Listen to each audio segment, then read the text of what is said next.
කාලා නෑ වගේ මට පේන්නේ. මේම කෑවොත් නම් අපේ උන්දට තව හේන් දෙක තුනක්වත් කොටන්න වෙයි මගේ හිතේ. අනේ මන්දා මට නම් තේරෙන්නේ නෑ මේක කොහෙන් හොයන් ආවද කියලා. දැන් කී පාරක් බෙදලා දුන්නද මේකට?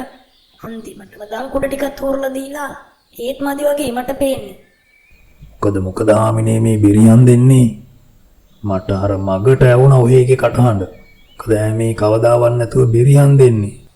අපේ ගුරුනාන්සේ ඔහේ කැන්දන් ඇවිල්ලා තියෙන්නේ අස ඉලන්දාරියෙක් නේ. ඒ මොකද හාමිනේ එහෙම කියන්නේ? මොකද කියන්නේ ගුරුනාන්සේ මේකට කුකුල් මසුත් එක්ක හොඳට බත් මඩක්කුව බෙදලා දුන්නා. හප්පඩ බොල මේක ඒක අවුරුදු දෙකට තුනට සුරුස් කාලා ඇඳලා ඉවර කරා. ඊට පස්සෙම ආයිමත් හොඳ බත් මඩක්කුව බෙදලා දුන්න කුකුල් මසුත් එක්ක. මේක ඒකත් සුරුස් කාලා අවුරුදු දෙකට කාලා දැම්මනේ. අපොයි යාමිනේ ඕක ටිකක් යහමින් දීපල තියෙන පවුලක එකෙක්. මට නම් පේන්නේ මේකට මේ කණ්ඩ බොණ්ඩ දෙන්න තියෙන අමාරුවට මේක ඔහෙට පංගාතු කරලා වගේ. අපොයි යාමිනේ ඔය දන්නේ නැහැ. ඔය කොල්ලු ගෙටයාගේ මහමනුස්සයන්ට යමක්කමක් යාමින් තියෙනවා. ඉතින් මේ මිනිස්සුන්ට හොඳට කාලා බීලා පුරුදුයි. අනේ මන්ද ඔහෙ කියනවා නම් ඉතින් බලමුකෝ. ආමිනේ ඌ ටිකක් හිතුවක්කාරයි. ආම්බාම් කරලා හදා වඩා ගන්න කියලා තමයි මට බාර දුන්නේ. ඉතින් අපි බලමු. කණ්ඩ බොණ්ඩ වගේම ඕක වැඩටත් දක්ෂයා. කොල්ලෝ ඔබ දැන් සප්පා යමුණාද? එහෙමයි ගුරුනාන්සේ. මණ්ඩි ගෙඩිය හොඳට පෙරුණා. පුදුම රසක් නේ තියෙන්නේ. මොනවද ආමිනේ මස්? මගේ ජීවිතේට මම ඔහොම කෑවමයි. මේක නෙමෙයි මම මේ බලාගෙන හිටියේ. ආව වෙලේ ඉඳන් ඔළුව කහනවා මොකද උකුණ දොළුවේ නෑ මේ මොකක්ද ඇනිලා වගේ දැනෙනවා. මොකක් කිව්වා? කෝ බලන්න ඔහේ ඇනිලා ඇති දෙයක් නෑ බොල. ඔළුව කර වෙලාද කොහෙද? හිටපන්කෝ මං පොල් තෙල් ටිකක් දාන්න.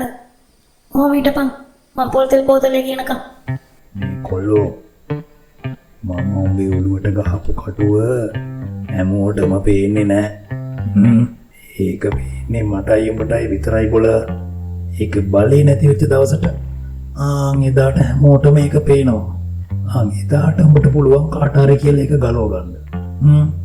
මේ ගුරුනාන්සේ මේක ගලවලා මාව නිදහස් කරන්න.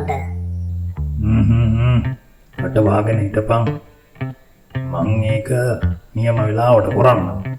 හැබැයි පුතෝ ඔබ මං කියන විදියට ඉන්න ඕනේ. එහෙම නැතුව වෙඩිය දඟලගෙන ආවොත් ඔබට හැමදාම ඉන්න වෙන්නේ ওই විදියට තමයි. තේරුණානේ? ඒකින්ද මං කියන විදියට සද්ද නැතුව ඉඳපන්. මං ඔබට වෙලාව ආපුවාම කියන්නම් කොහොමද ඔකෙන් නිදහස් වෙන්නේ කියලා. එතකන් කට පියාගෙන හිටපිය. හොඳයි ගුරුනාන්සේ. හැබැයි ඉතින් මට නම් මේ ගේ ඇතුළට වෙලා ඉඳලා එපා වෙලා තියෙන්නේ. ඔව් මං කිව්වා තවත් මේක තුර වෙලා නම් ඉන්න. මං යනවා පොඩ්ඩක් වත්ත පිටියේ ඇවිදලා බලන්න. බොහොම හොඳයි. ඔබ අපේ වත්ත පිටියේ මායින් ටික දැනගන්න එක බොහොම හොඳයි. අර පේනව නේද මා නොගිය? ඒක තමයි මගේ වත්තේ දකුණු පැත්තේ මායිම. අර ඈතින් පේන ගල තියෙන්නේ.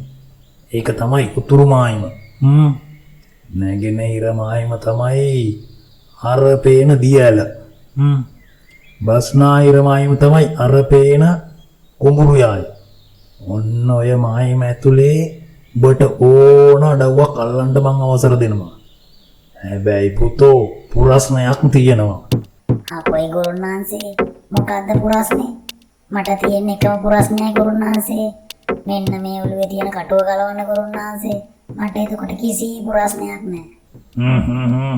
කට වහගෙන කියන දේ අහගනින්. මම දඩෝරියක් ඇති කරනවා ඉස්සර ඉඳලා.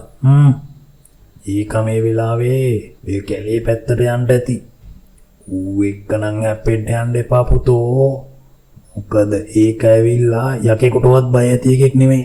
තේරුණානේ? මං ඒ ගැන බලා ගන්නම් ගුරුනාන්සේ. මම නම් ගුරුනාන්සේ දඩෝරියකට තියා මොකෙකටවත් බය නැහැ.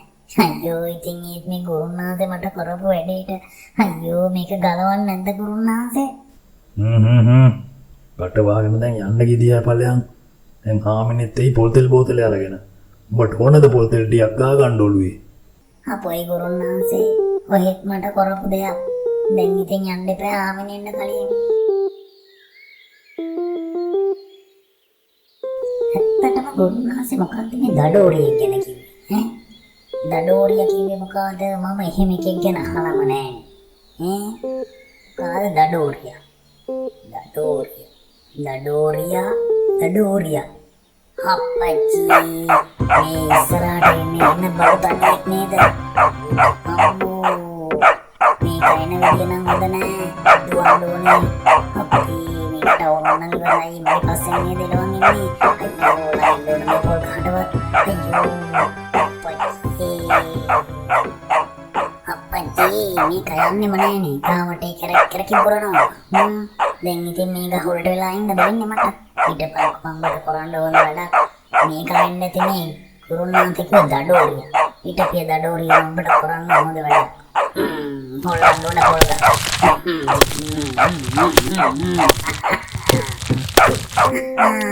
ඕ දඩෝරියෝ පේරිය පුළුවන් නම්. කොහමද? වැටෙන්න දඩෝරිය. අපොයි මම බැලුවා කාටද මේ බල්ලා පුරන්නේ කියලා කවදාවත් නැතුව. මොකද්ද ඔබ කරේ කොළු ගැටියෝ මේ අපේ බඩු තඩියට? මේකව තරහා උස්ස ගත්තොත් නම් උඹට අපේ ගෙදර වසල හමාරයි පුතෝ. ඒක හින්දා බඩු තඩියව යාළු කරගන්න. ගහේ තිබ්බ පොල් ගෙඩි ටික ඔක්කොම බිමට වැටුනේ කොහමද බොල? අපොයි යාමිනේ ඕම් බලන්න පොල් වලට වැටෙන්නේ කොහමද කියලා. මේකනම් මනුස්ස කොල්ලෙක් වෙන්න බෑ. මනුස්සෙට පුළුවන් ද මේ විදිහේ පොල් ගස් ඔල්ලන්න? ඒ විතරක් පොල් ගෙඩි බිම දාන්න. අපි බෑ පංග හැම්බිමට. මහ ලොකු අපංකමක් කොලා වගේ ගහට වෙලා තවත් බලාගෙන ඉන්නේ. ඔය යාමිනේ මං ගහෙන් බිමට බහින්නේ කොහමද? ඒ බලු තඩිය ඉන්නකම්. ඕකවල්ල ගන්නට. ඊට පස්සේ මං බහින්නම්. හරි. ඕ දඩෝරිය ගියා. දැන් ඉතින් බහැපන්. බැහැර ඉවර වෙලා ඔය පොල් ගෙඩි ටික එකතු කරගෙන ගෙදර යමු. එහෙමයි යාමිනේ. මම හිතාගෙන හිටියේ ඔය ගහේ ඉසිස්සොරෝම හැදෙන පොල් වලින් තෙල් හිඳලා අර මහණුගේ වැඩ වාසය කරන දේවතාවුන් වහන්සේට පහනක් පත්තු කරන්න කියලා. කොහෙද? ඔබ මගේ අදහස එහෙම් පිටින්ම විනාශ කරානේ. මේ යාමිනේ දඩෝරිය ගන්න ඇති නේද? ඔව්. ගියා. අම්මේ මේක කට වහගෙන දැන් මේ පොල් ගෙඩි ටික එකතු කරපන්. ඔය යාමිනේ පොල් එකතු කරන එකත් වැඩක්ද? හිටින්නකම එකතු කරන්න. හිටින්නකෝ. අල්ලන්න ඒ ගෝණිය.